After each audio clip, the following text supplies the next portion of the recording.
Shalom Aleichem, on est dans Ochot Sadikim Shar Hatshuva. Comme il nous a dit le Rav, qu'il y a 4 sortes qu'on peut gérer la Tshuva.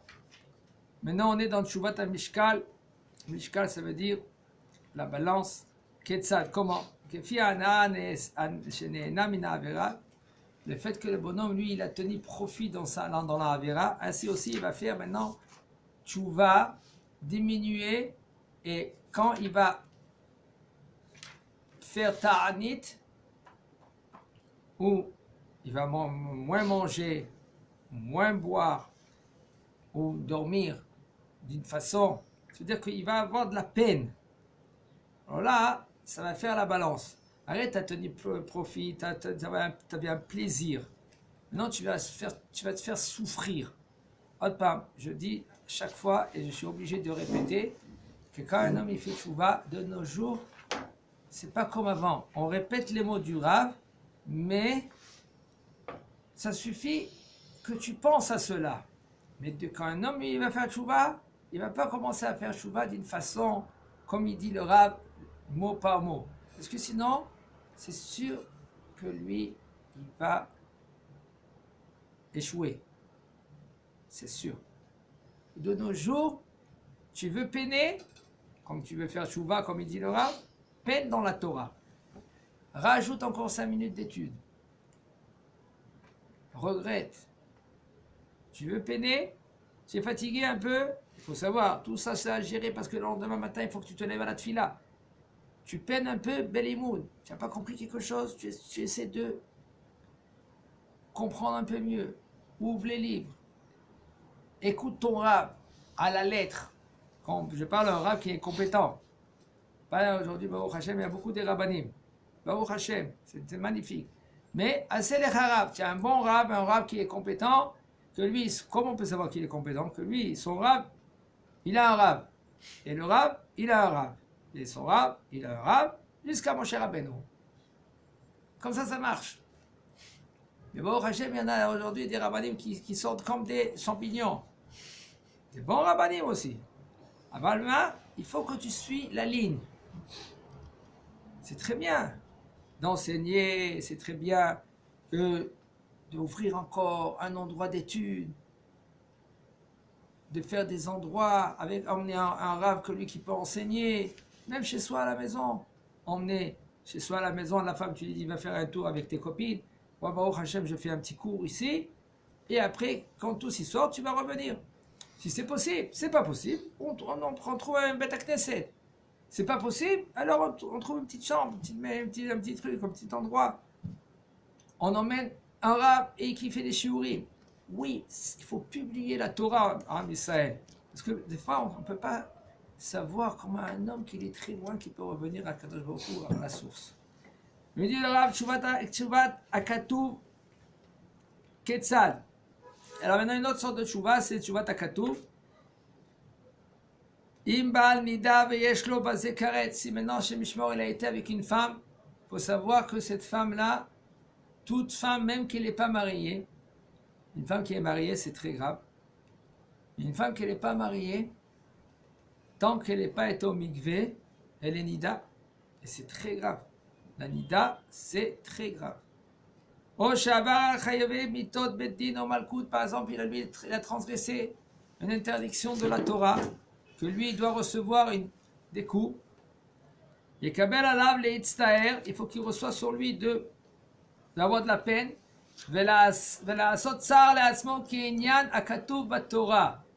Comme c'est écrit dans la Torah, il faut qu'il a la peine. Autre part, je répète, il faut faire très attention. Il y en a des gens, ils lisent ça, où ils comprennent des choses, et ils font n'importe quoi. C'est grave. Il ne faut pas être fou. Je vous dis franchement, il y a des histoires de partout. Il y a quelques années en arrière, ils ont trouvé un, ils l'ont mis en prison après, que lui, il faisait des choses graves à ses enfants ou à les enfants des autres. Grave, on parle avec un fer. Et quand ils l'ont arrêté, ils ont dit, dis-moi, qu'est-ce qui se passe? Le bonhomme, ils l'ont mis dans la maison des fous. Ils ont arrêté une école entière à Bnei Brak. Voilà, une école entière, il dit le bonhomme. Qu'est-ce qui se passe? Pourquoi? Il dit, non, on les répare, on fait leur tikkun. Chez Mishmor. Ils ne sont pas normaux. Pourquoi? Ils ont des idées dans la tête. Il faut avoir les idées. Tu as peut-être les idées, tout ce que tu veux. On n'a pas le droit de se comporter comme ça. Il faut avoir un rab qui est compétent. Regardez les Gdolim. Le rab Elbaz chez nous. Le rab Kanievski chez les Ashkenaz. Le rab Steinman alav shalom. Le rab Shach alav shalom. Le rab Eliashiv alav shalom. Comment ils se comportaient? Est-ce qu'ils se comportaient n'importe quoi? Non. Est-ce qu'il n'y avait pas des balais chouva qui venaient? Oui, il y avait des balais chouva qui venaient. Ils demandaient au rab. Un des grands rabbanim, comme maintenant c'est l'Aïloula de Rabbi Shimon Bar Yochai, il disait, tu veux faire tchouva, tu veux réparer, lis tous les jours 5 pages de Zohar. C'est tout. 5 pages de Zohar. On parle des pages du Zohar, pas les pages que des fois, une page. Vous voyez, dans le Zohar, c'est écrit Daf Tel, en haut. 5 pages de Zohar pendant la récréation, si tu étudies la Torah, ou par exemple pendant la journée, ou même le soir, même que tu ne comprends pas. Il dit le Hida, même que tu ne comprends pas, c'est une tchouva énorme. Ça efface les fautes. Rien que de lecture de Zohar, même que tu ne comprends pas. Kabbalah, tu n'as pas le droit d'étudier. Pourquoi? Parce que pour étudier la Kabbalah, il faut un niveau. Il faut que tu fais tchouva. Il faut que tu es marié, il faut que tu fais la halakha avant, doucement, doucement. Après que tu fais bien la halakha, tu fais la gemara un peu.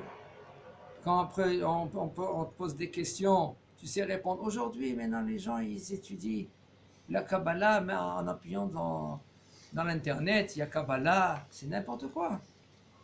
Après le bonhomme, il se pose des questions, il étudie des choses qu'il ne sait même pas la base. Il commence à se comporter, c'est grave, il commence à se comporter comme les Mekoubalim, parce qu'il a étudié la Kabbalah, il commence à s'habiller comme les Mekoubalim. Et après, le bonhomme, il commence à être déboussolé. Et le bonhomme, il commence à enseigner. Maintenant, je vais commencer à enseigner la Kabbalah. Et ça va vite. Ça va très vite. L'homme, il a en lui ce besoin d'avancer. La Neshama, c'est du feu. La Neshama, c'est le feu qu'il veut monter. Le feu, qu'est-ce qu'il fait? Il veut monter. Comme ça, c'est l'homme. Mais c'est-à-dire, monte. Avec le rab, il va te dire. Puisque maintenant, tu n'as pas des bons yeux, tu ne vois pas clair. Le rab, c'est des yeux. Comme elle dit l'agma, ene aeda. Les yeux de l'assemblée. C'est eux qui vont éclaircir le chemin. Ah non, mais attends, moi je suis Baruch Hashem, ça fait déjà 4 ans, 5 ans, j'ai fait tchouva, je sais qu'est-ce que je fais. Combien de fois des gens ils parlent comme ça? Arabe, je sais. Je me connais. Tu te connais? Il y a le plafond et il y a le mur au fond. Par contre, le Zohar, c'est toujours d'actualité pour quelqu'un qui veut faire tchouva. Ça veut dire lire les 5 pages. Tu peux les lire, même que tu ne les comprends pas. Tu peux traduire les mots si tu veux, mais c'est pas de la Kabbalah, c'est du Zohar. Parce que la Kabbalah, elle se base selon le Zohar. Le Zohar, c'est très concentré et fermé. C'est pas tout le monde qui peut comprendre le Zohar. Même que tu vas traduire le Zohar, okay, tu ne vas pas comprendre la Kabbalah. C'est vrai que le Harizal, comment lui, il a transmis Rabbi Chaim Vital, et après que Rabbi Chaim Vital, lui, nous a transmis dans les livres, il a écrit les livres, là tu pourrais essayer de comprendre. Si c'est un rab, lui, qui est compétent, il peut te faire essayer de comprendre, mais avec toutes les conditions qu'il veut, avec les niveaux, avec le bonhomme, quand lui, Baruch Hashem, il a avancé dans la Torah, etc. C'est pas dans le jour au lendemain. Mais non, il faut faire tchouva avant tout cela. Avant que le bonhomme, lui, va commencer à grimper, comme aujourd'hui, les gens, ils grimpent, ils sautent de niveau. Je vous dis franchement, d'être mitboded, un homme qui se met dans la forêt, qui va dans la forêt, qui va être mitboded, okay, ça c'est dangereux. Pourquoi c'est dangereux? Parce que c'est un niveau très haut d'être mitboded. Même que tu peux être mitboded maintenant. Dans la tfila. Tu peux être mitboded dans ta chambre, dans ta maison. Tu parles avec Akadosh Baruch Hu. Mitboded, ça veut dire de rester seul entre toi et le Créateur.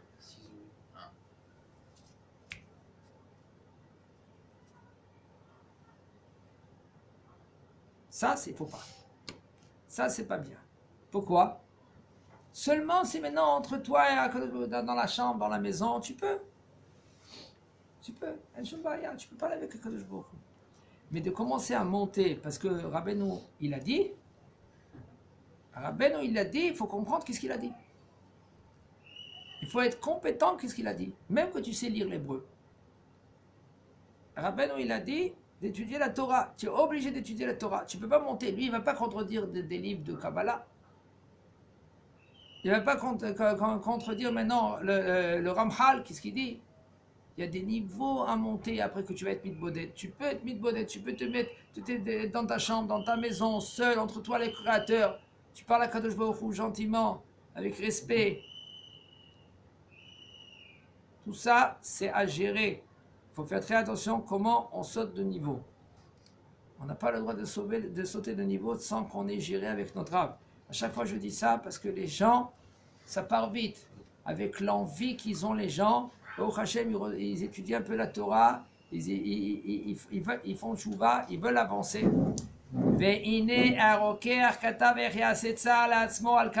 Voici que le rocker, il a écrit, comment il va faire la peine pour certains averot qu'il a fait.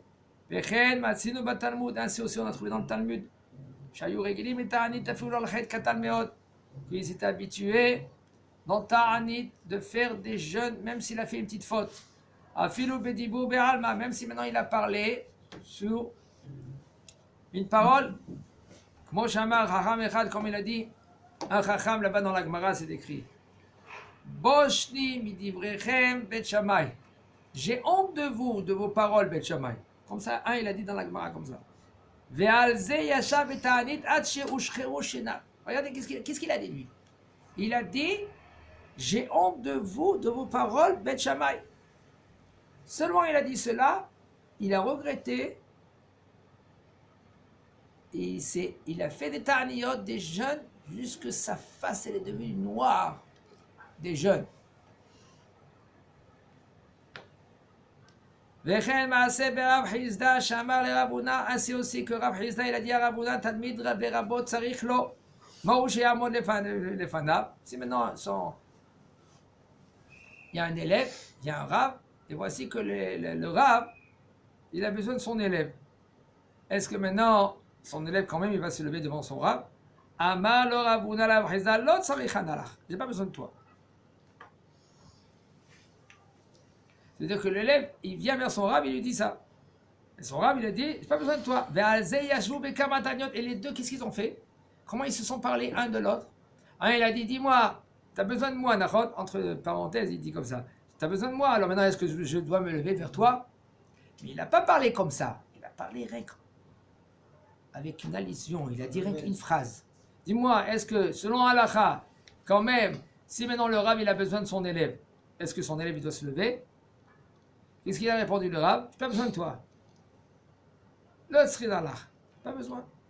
Les deux, suite à cette discussion, ils ont fait des ta'aniyot, des jeûnes, rien pour réparer ces paroles-là.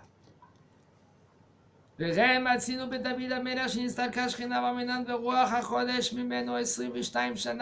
que David Amelech, on a trouvé aussi que lui, il avait la Shrina, il avait Ruach HaKodesh.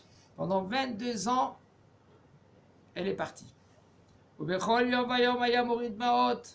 Et tous les jours, lui, il pleurait. Et il trempait son pain dans la cendre. Qui est fait Amar lefanav ribono shel olam. Qu'est-ce qu'il a dit David Amelech? Il a dit ribono shel olam kabli b'tshuva shlema. Accepte-moi la tshuva boré olam. Pourquoi, Kadosh Baruch Hu, il faut que tu acceptes ma tchouva? Comme ça, même les fauteurs, ils vont avoir un srout. Quel srout qu'ils vont avoir? Ils vont voir que David Amelech, soi-disant, il a fauté. Il n'a pas fauté. Que la Gemara a dit, tout celui qui croit que David Amelech, il a fauté, il se trompe. David Amelech, il n'a pas fauté avec Bathsheba. Bathsheba, elle était divorcée de Uriah Hiti. Rien que le fait qu'il partait à la guerre, S'il mourait là-bas, il était déjà divorcé. Mais Uriah Hiti, il avait de peine de mort 2 fois même. Rien que vis-à-vis des gens, ça ne se fait pas tout ce qui s'est passé. Que David Ameler, il a pris en tant que femme, etc., etc. Ça ne se fait pas. Et là, malgré tout cela,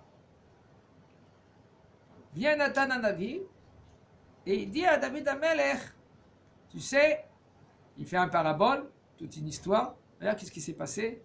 Un homme qui avait une petite brebis, qu'il mangeait de chez lui. Et il y avait un qui avait des brebis. Et voici qu'un invité qui est venu. Qu'est-ce qu'il a fait ce riche-là? Au lieu de prendre un de ses brebis, il a pris la brebis du pauvre. Et il a fait la shrita, et il a donné à manger à son invité. Vient Nathan Hanavi, il lui raconte cette histoire. Il lui dit, monsieur le roi, tranche ce bonhomme-là, ce riche-là maintenant. Qu'est-ce qu'on doit lui faire? Il a dit, il doit 4 fois peine de mort. Nathan Hanavi dit à David Amelech, Atahu, c'est toi. Qu'est-ce qu'il a dit David Amelech? Atati, Abiti, Pashati. Tout de suite. Il a dit tout de suite, j'ai fauté. Il n'a pas dit, mais attends, cette femme déjà, de quoi tu parles? Elle était déjà divorcée. Uriah Hiti, il devait à peine de mort. Regarde comment il a parlé. 2 fois, je lui ai dit, rentre chez toi. Qu'est-ce qu'il a dit? Adoni Yoav. Mon maître, Yoav, qu'il est à la guerre. Quoi Adoni? Et le Meler David, c'est pas Adoni?